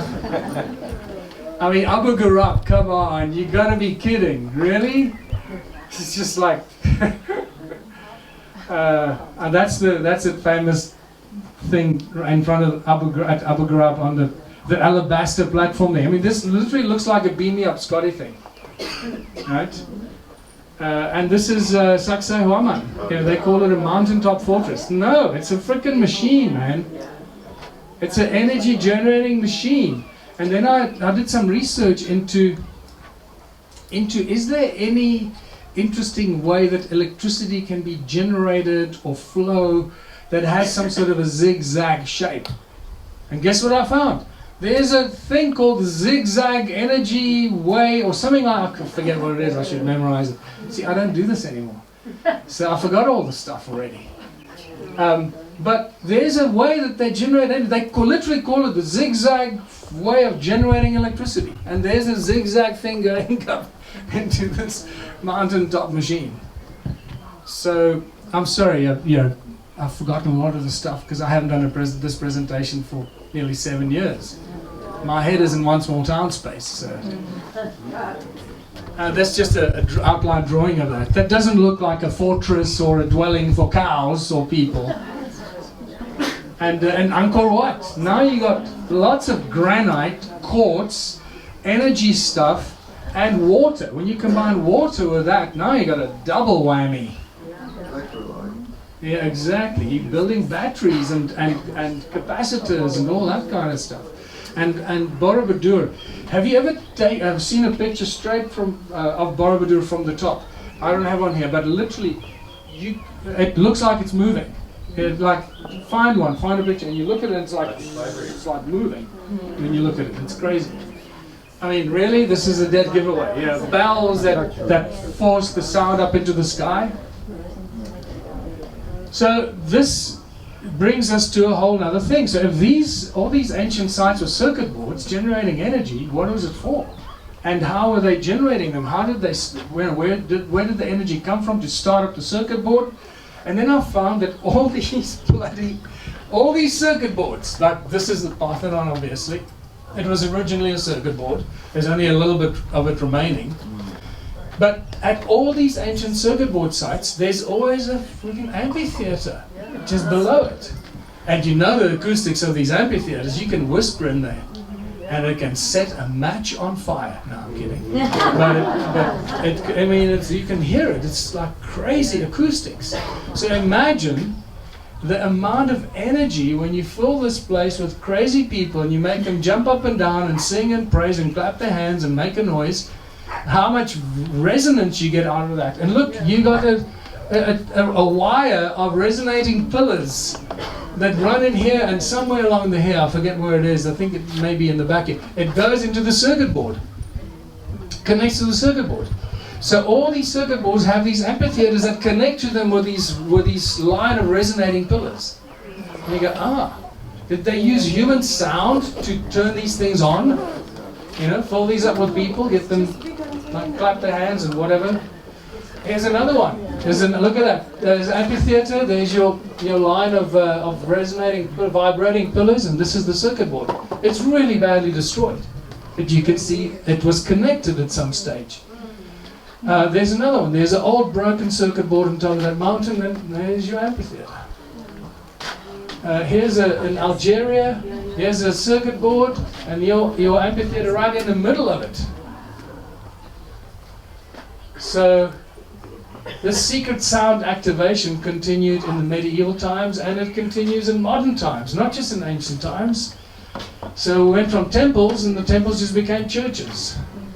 And you go into the resonating chamber, you sing, you dance, you clap your hands, you do all kinds. The organ plays like crazy, and there's your tower and the cone that energizes and that speeds up the sound into a Caesar beam. We'll talk again. I don't have enough time to go into Caesar beams and Caesar technology and how that works. That's a fascinating story. But each one of these towers, who came up with the idea that all churches should have all these towers on top? Really? Right. How? Why aren't they in huts? And no, churches must look like this and must have a tower. Must be a big room where people can gather, sing and dance and clap their hands, and then there must be a tower on the one side. Oh, okay, I get it. So you realize that this is obviously a plan. Cone-shaped tools, very important, on top of all these church towers. If it's not a cone, it's a dome or an obelisk. These are all the same tools that they use throughout the ages to manipulate energy, either down low the energy down or push it up into the sky, or both ways, whatever they were doing. I mean, really? Come on. Right? You ask our modern architects, are there any architects here? Yeah. Any architects? This is my hometown. Yeah? How are we going to build this today? It's not going to be easy. Probably don't have enough money. That's what they say. That's the In biggest. time. But look inside. Look at these pillars holding up the dome. When that church organ plays at the end, it vibrates these pillars. And that sound goes straight into the top and vibrates the whole roof. And what's on top of the roof? Boom. It looks to me like this is shooting the energy into the sky. That's how I interpret it. It could be the other way around as well. I haven't figured yet out how that would work. Like, would you want to electrocute the people inside, or I don't know, or maybe it's a consciousness machine. You know, maybe you send a consciousness frequency in there, and whoever is in there sees the Holy Spirit, or sees the light, or whatever.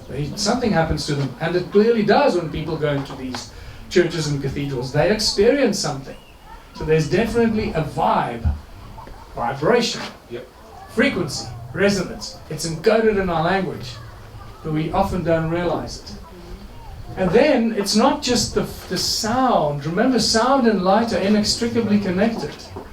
And this is it just breaks my heart that this is not what we teach at the fundamental level of science and physics in school. God said, let there be light, comes before light. It's an interesting thing. And many people really struggle with that. Because so many people say, oh, the light, you must be in the light, yeah. But the light first has to have a vibrational resonance to become light. And that vibrational resonance has a sound frequency. So in all cultures, God, we hear God, the Creator spoke the universe into existence. Right? So it was the sound of the Creator that brought forth the existence. And God said, so it's the sound, let there be light. So light came next, but it's inextricably connected. So sound, vibration, resonance. That, by the way, again, this is not here, that creates magnetic fields, and magnetic fields are moving because now we're creating toruses. We'll cover that shortly. And the moving magnetic fields create electromagnetic fields, which is light. So you got the beautiful sequence of creation. God said, let there be light, and there is your universe and everything in it. And the matter that comes from the toroidal fields that are created in an infinite universe. Sorry, so back to this. The shape of light. So these windows actually amplify the light frequencies as they come in, because they actually are just magnetrons. Remember the magnetrons? That's how all these windows in these cathedrals are magnetron shape. They're not that by accident. There's a very specific reason for that design. It's just crazy how all this knowledge was stripped from us. It's everywhere. This is fascinating. This was an actual picture that was taken by a woman called Annie in Sweden. This is the energy coming out of this tower. You can see the toroidal shape, the torus shape coming out. This is mind-blowing. I couldn't believe this picture. Every now and then you get a beautiful photograph like this. So the city grids are just gigantic circuit boards, modern city grids, because there's so much noise. Think about it, all the high-rise buildings, there's people in there answering phones, cars, there's just noise, making a noise, and all this noise is vibrating up these buildings. We make so much noise, it's insane. We're a sound generating machine. Humanity is a sound generating organism across the world. Our cities generate energy, we're just not aware of it, through the sound. And so it doesn't matter what they feed us, they can feed us crap as long as we keep making sound. Just make a noise. And this is why when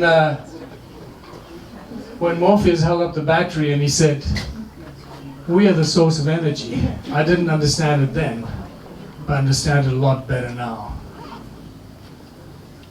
So, where are we?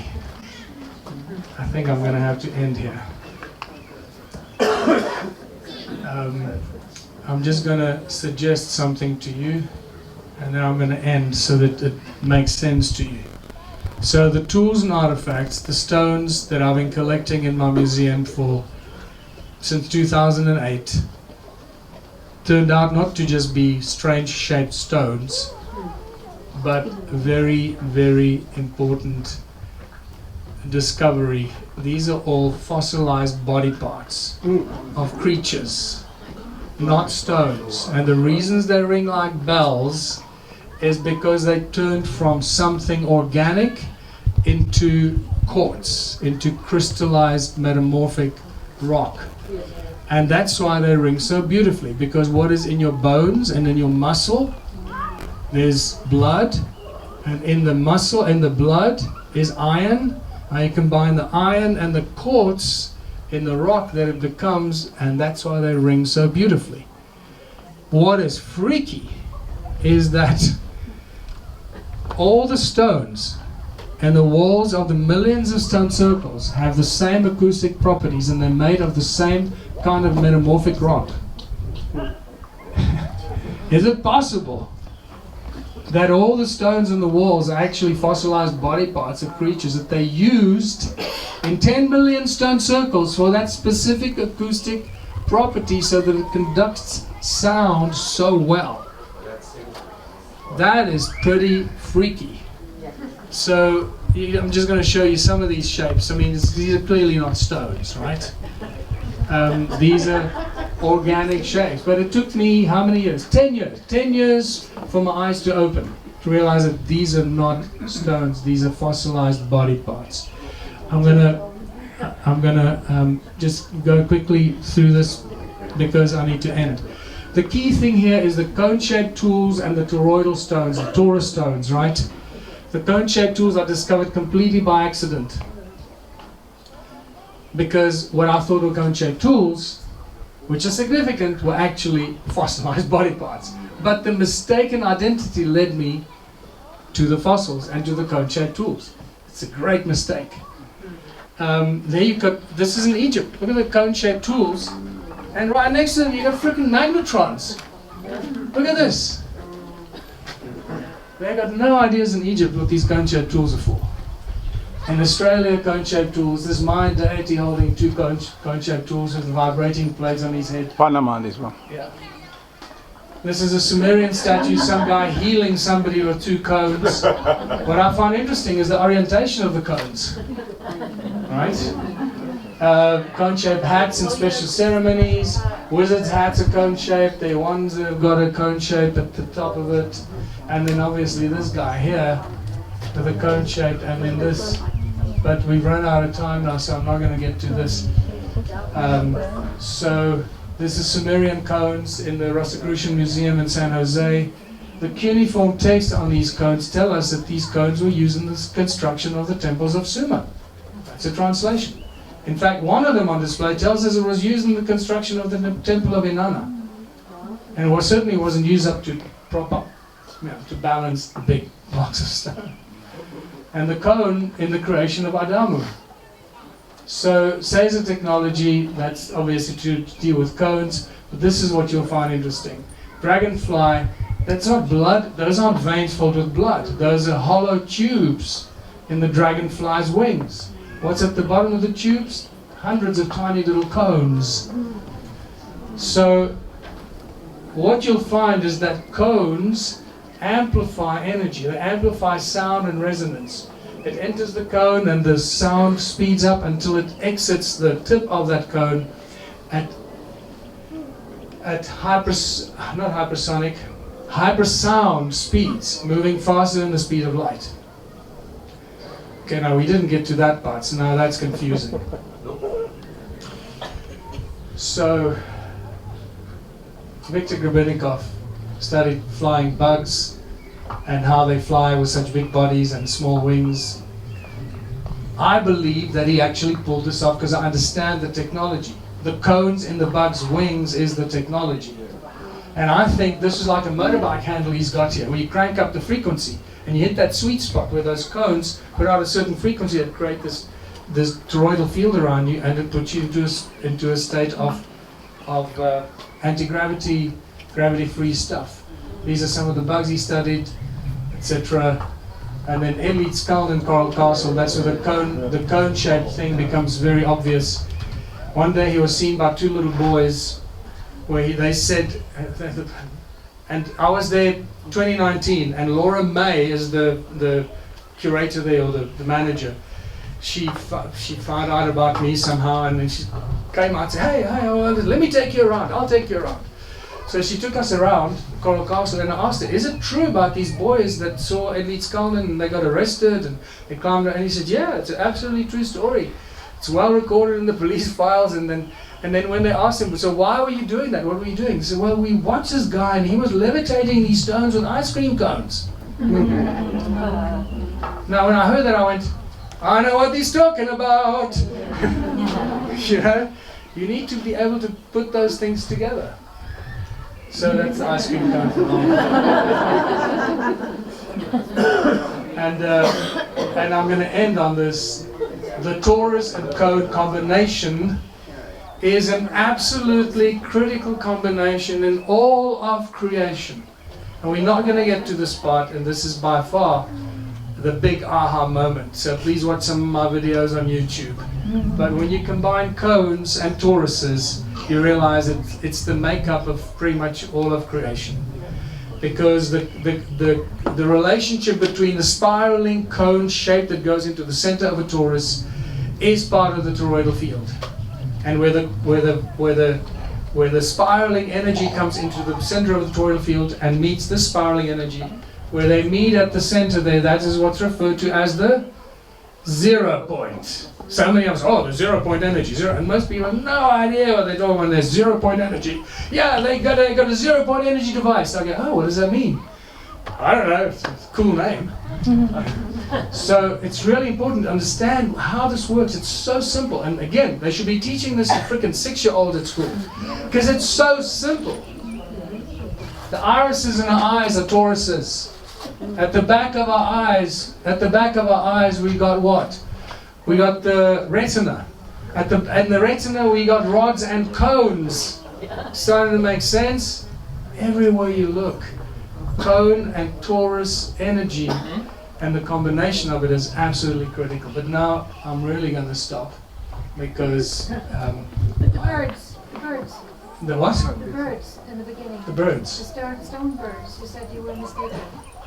Oh, the stone birds. Oh, the stone-shaped birds. Yeah, because those are just fossilized body parts. Oh. They're certainly not carvings. Yeah. So everything, we should be able to do this. Oh, by the way, this is a cross-section of a stem of flowers, cones, just like when you look at the magnetrons. Everything revolves around this very simple, basic in creation and organic mechanisms. Revolves around toruses and cone-shaped energies, and that is definitely one of my specialized favorite subjects, and that's where we get to the donut-shaped stones or the toroidal stones. And now hold on, I can't leave you hanging. This is just a stone in water, and you can see thousands of tiny air bubbles spiraling into the center of it, so it tells you there's energy going there.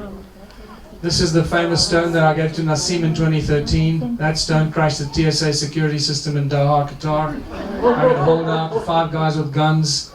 No, it's a great story, but I'll get it on all over YouTube. So, and this is a heat sensitive camera, obviously, showing you that the one side of the stone pushes out energy and the other side of the stone sucks energy. So there can be no question that these storage stones are energy generating devices, and now I'll really stop. So guys, thanks for listening. All of this is totally connected. Thanks for being here.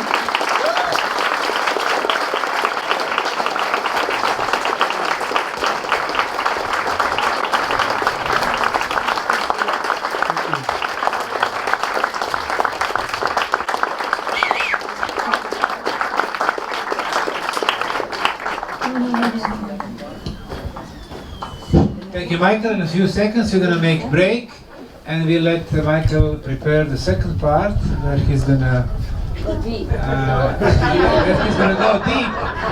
but on another subject, one small town. We want him to update us on news, on philosophy of one small town.